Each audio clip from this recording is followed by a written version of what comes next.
Ẹ káàbọ̀ sí orí ètò wa lónìí. A sì dúpẹ́ pé ẹ darapọ̀ mọ́ wa. Ṣé ẹ ti rí fídíò tí a fẹ́ fi wọ̀nyí? Ẹ bá wa wò ó pẹ̀lú àkíyèsí bí a ṣe ń ṣàgbéyẹ̀wò ìtàn pàtàkì kan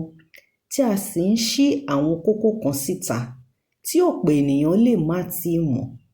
Kí a tó bẹ̀rẹ̀, ẹ jọ̀wọ́ ẹ fi ìfẹ́ yín hàn sí ìkànnì wa nípa fífẹ́ràn fídíò yìí kí ẹ sì ṣe alábàápín èyí tí òyìnbó ń pè ní subscribe.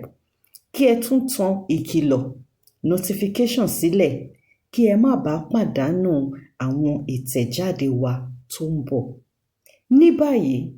ẹ jẹ́ kí a wo fídíò náà pọ̀ kí a sì rí ohun tó ṣẹlẹ̀. Gbogbo ẹ̀yin olólùfẹ́ iléeṣẹ́ Kásùn Kájí tẹlifíṣàn ẹ káàbọ̀ padà lẹ́ẹ̀kan sí fọ́jọ́ ti tòní. Ẹ sábàlá àkójọpọ̀ ìròyìn wa níbi tá a ti mú àwọn ìṣẹ̀lẹ̀ lórí bó ṣe ń lọ lágbo àwọn òṣèré ń tẹ́tẹ́ àwọn gbajúmọ̀ nílùú àwọn olórin àwọn bẹ́ẹ̀ tá a mú gbogbo bó ṣe ń ṣẹlẹ̀ lápá bẹ̀rùn tá a mú gbogbo ẹ̀ wá sí etí ìgbọ́ yìí. Gẹ́gẹ́ bí ìṣe wa ń bí bẹ́ẹ̀ bá sì bá ń wá nǹkan fi ìdílé nílé o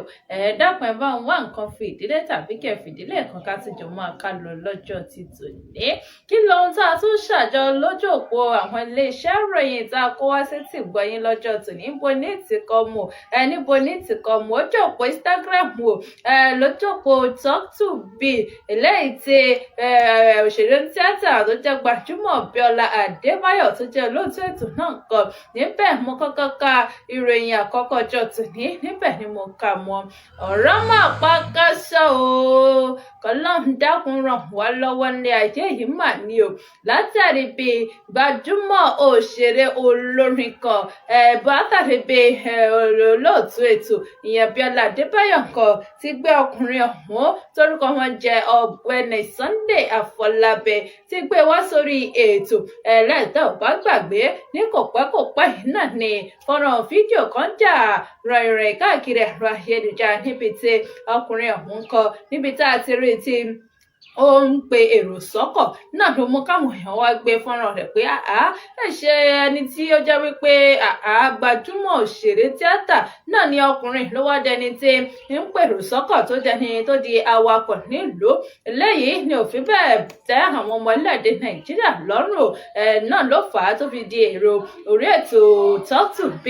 lórí ètò ọ̀hún kan níbẹ̀ náà ni Bíọ́lá Adébáyọ̀ kan ti láǹfààní àti máa bi bàbá lórí ọ̀pọ̀lọpọ̀ àwọn ohun tó ṣẹlẹ̀ lásìkò tí bàbá ń kọ́ ò tí àrí wọn lójú ìwòran wọn. Ǹjẹ́ kí bàbá ó sọ̀rọ̀ kódà bàbá bomi lójú pẹ̀rẹ̀rẹ̀ yẹn Ọ̀gbẹ́ni Sunday Afọlábí òkè ló ṣẹlẹ̀ nígbà tí bàbá ronú sẹ́yìn àwọn ohun tójú ti rí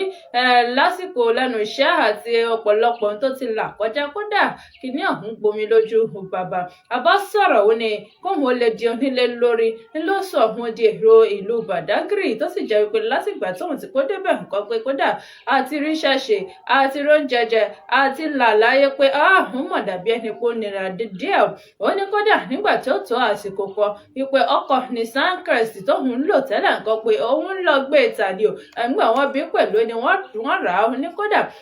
òun ta ọkọ̀ òun fún bíi 180,000 naira tó sì jẹ́ wípé lẹ́yìn ìgbà náà ń kọ òpè kódà owó tóun fi ra ọ̀kadà ń pẹ́ kó wọn lè mọ̀ fi ṣiṣẹ́ díẹ̀díẹ̀ ó ní kódà ọkọ̀ òun kọ ọ̀pọ̀lọpọ̀ ìgbà báyìí ńlọ òun rébọ̀ òun nítorí pé ọ̀kadà kì í ṣe iṣẹ́ òun tó sì jẹ́ pé kò mọ́ òun lára ṣùgbọ́n àṣà jẹun náà ni ó sún òun débẹ̀ ó ní iṣẹ́ tíátà kò wá àwọn òpè òun síṣẹ́ ń gbò sí ìyá ló bá tiẹ̀ tún yan iṣẹ́ ayàwòrán ìyẹn photography nǹkan lòun bá ti yàn láàyò pé kódà òun ò tún rẹ́ni pè òun síṣẹ́ òun ò rẹ́ni gbéṣẹ́ fún òun pé ìdí àdódeṣẹ́ náà ni kámẹ́rà tó jẹ́ iṣẹ́ fún òun kan náà ni kíní òun kan ni ó bàjẹ́ sí ó ní èyí ló sún òun di àwọn ọ̀kadà pé kódà ọ̀rọ̀ òun ó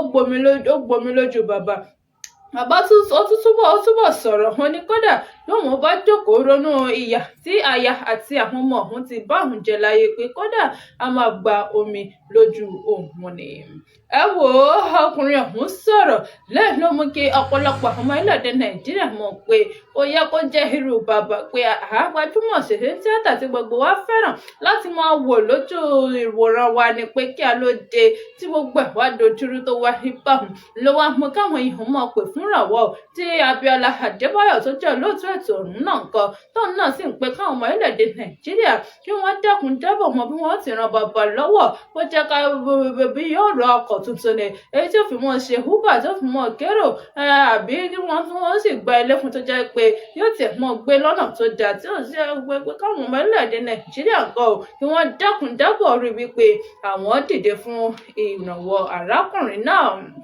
ẹ wo àwọn èèyàn sọ̀rọ̀ kí lóhun tí wọ́n sọ jájọ wò mí ní méjì mẹ́ta níbẹ̀ kó tó di wípé àbọ̀ sí ojú òpó ìròyìn mìíràn ẹnìkan rẹ̀ ò torúkọ rẹ̀ jẹ́ Dàmọ́lá Adéwọlé ó ní make them withdraw one of Portable's endorsement deals give this man now abi who wahala help. ẹlòmíì bẹ́ẹ̀ torúkọ rẹ̀ jẹ́ Senior Boss sọ wípé building a house in a remote village shouldn't be a problem, but relocating entirely to that village with limited access to better life should be every right-thinking man reasoning before taking such step. Èmi bẹ́ẹ̀ torúkọ rẹ̀ jẹ́ Fatai Zillian sọ wípé sometimes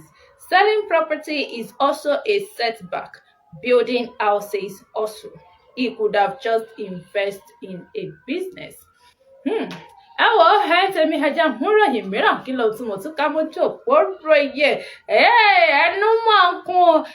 Apostle Joshua Agasedo mo pé dá sábà lù bẹ́ẹ̀ ẹnu máa ń kún bàbá òkè àdó fa ẹnu kíkùn ẹ wò ó àwọn èèyàn ni ò lọ ń pariwo lọ́tún lọ ń pariwo lọ́sì ò látàrí ọ̀rọ̀ kan ilé tó ti ẹnu bàbá bọ́ tí fọ́nrán rẹ̀ sì gba ẹ̀rọ ayélujára kan dákun kí a ló ṣẹlẹ̀ ọ̀kan lára àwọn olùjọ́sìn ìjọ bàbá mà ló béèrè ìbéèrè kí alẹ́ nìhun béèrè ó ní bàbá pásítọ̀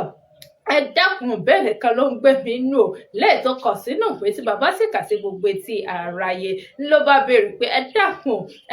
gẹ́nẹ́tà ń pè ní sẹ́stọ̀ nǹkan tí mo kìíní ò lẹ́yìn tí àwọn lọ́kọláya fi mọ́ ń ṣeré ìbálòpọ̀ náà ló bá béèrè pé ẹ dákun kìíní nǹkan pé ẹ̀ṣẹ̀ ni àbí ẹ̀ṣẹ̀ kọ́ béèyàn bá lò ó ọ̀rọ̀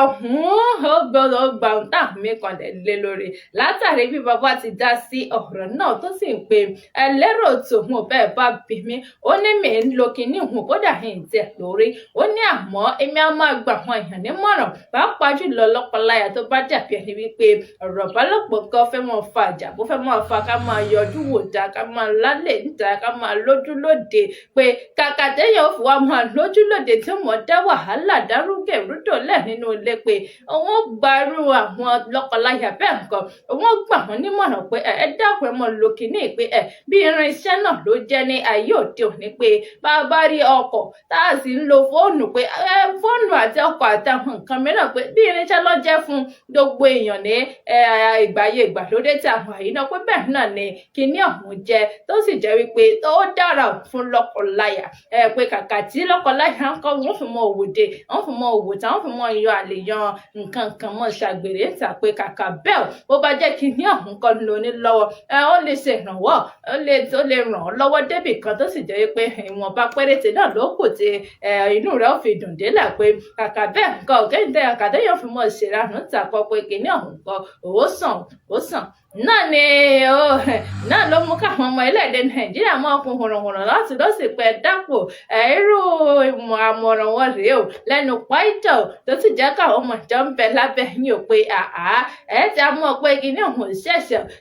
báwọn bó ṣe báwọn kan lára mu náà ni kò bá àwọn mìíràn lára mu kí ni ohun tí àwọn èèyàn sọ lábẹ́ kọ́mẹ́ntì ṣẹ̀jájọ́ méjì mẹ́ta nínú rẹ̀. ẹnìkan rèé torúkọ rẹ̀ jẹ́ arábìnrin Bọ́lájókòó ni Pastor, just tell us you have used it before. wọ́n lẹ́yẹ mọ́ gègé síwájú gègé sẹ́yìn o ẹ̀já mọ̀ páyì náà ti lórí ẹ ti tọ̀wọ̀ ẹ ti mọ bó ṣe dùn délẹ̀délẹ̀ tó ẹ̀kẹ́ tó mọ̀ fi irú àmọ̀ràn bá léde ẹlòmíì torúkọ rẹ̀ jẹ́ Adams123 lójú òpó rẹ̀ sọ wípé and people are sitting under this man's ministration o tọ́ ẹlòmíì torúkọ rẹ̀ jẹ́ Francisca Francis sọ wípé I think I agree with him. Sex toys is actually okay for married couples to avoid cheating. tó ẹjẹ pọ ń bẹ́ẹ̀ kí n bọ́ sójú òpó iléeṣẹ́ ìròyìn mìíràn kí lóhun tí mo tún ká mọ́ ibẹ̀ ò lójú òpó TikTok náà mo ti rí eléyìí o ọkọ àwọn single mother lójú òpó rẹ̀ mo káròyìn ọ̀hún mọ́ mà ló dojúkọ ọ̀gbẹ́ni Yomi Fabiyi tó jẹ́ gbajúmọ̀ òṣèré tíátà ẹ náà ló sọ̀rọ̀ tó ń jẹ́ kó di mímọ̀ wípé Yomi o ló ṣe tó jẹ́ pé ńgbà àwọn èèyàn bá ń bẹ láyé ìwé ìrántí pé ó yẹ kó gbèjà wọn àbí kó dìde sọ̀rọ̀ wọn àmọ́ ní kété tó bá gbọ́ pé ń tàn nǹkan ti jáde láyé nígbà náà lọ́tún mọ̀ pé ó yẹ kó dìde sọ̀rọ̀ rẹ̀ níbẹ̀ pé ó ń tí ò tọ́ tí ò sì bójú mu ni pé gbogbo ìgbà náà kan ni ọmọ jà fún àwọn tó ti kú pé ńgbà àwọn èèyàn bá ń bẹ láàyè ní gbọ́rọ̀ wọn sórí pé ìkéèsì Mohbad ìbọlọ́bàdé ń bò níyùn yọrí sí pé ọba tẹ̀ parí rẹ̀ náà kọ́ tó tún mọ̀ gbẹ́ tẹnumí sórí pé Yomi o dákun dálé o ṣe ni kò jọ̀wọ́ ọ̀rọ̀ Tọ́pẹ́ o ṣe ni kò jọ̀wọ́ ọ̀rọ̀ rẹ̀ lẹ́ẹ̀torí pé kéde àwa àfẹ́kọ́ bá wa bójútó ọ̀rọ̀ ọ̀hún pé àwọn ẹbí arábìnrin ọ̀hún kan ni wọ́n bójútó ọ̀rọ̀ ọ̀hún ni wọ́n sì jẹ́ kó lọ bó bá ṣe wọ́n ìpè tó Yomi dákun bá wa yọ̀wọ́ kúrò lórí ọ̀rọ̀ ọ̀hún ọkọ àwọn single mother ló sọ bẹ́ẹ̀ lójú òpó rẹ̀ tó sì ń jẹ́ kó di mímọ̀ wípé òun ò fọwọ́ sí bẹ́ẹ̀ Yomi náà kọ́ ti pé òun fẹ́ dá sí ọ̀rọ̀ arábìnrin òun ẹnìkan sọ̀rọ̀ orúkọ rẹ̀ jẹ́ Mọ́mì Jamal ó ní but he actually supported Baba Ijesha now and stood by him. ẹ wo nígbà táwọn tó kù sì ń faramọ́ ohun tí ọkọ àwọn single mother sọ lójú òpó rẹ̀ tó ẹ̀yin tèmi kò ní jù báyìí lọ fún àwọn ọ̀rọ̀ èyí tí mo tún kó wá ní àkókò yìí tó kù títí gbà mìíràn nígbà tèmi àti yín yóò tìjọ láǹfààní àtijọ́ máa ríra tátìjọ́ máa fojú kọ ara wa títí dìgbà náà tèmi àti yín yóò tìjọ́ máa pàdé Ọmọlọ́lá aya Babalọ́lá náà ní orúkọ tí tèmi jẹ́ ó dìgbà.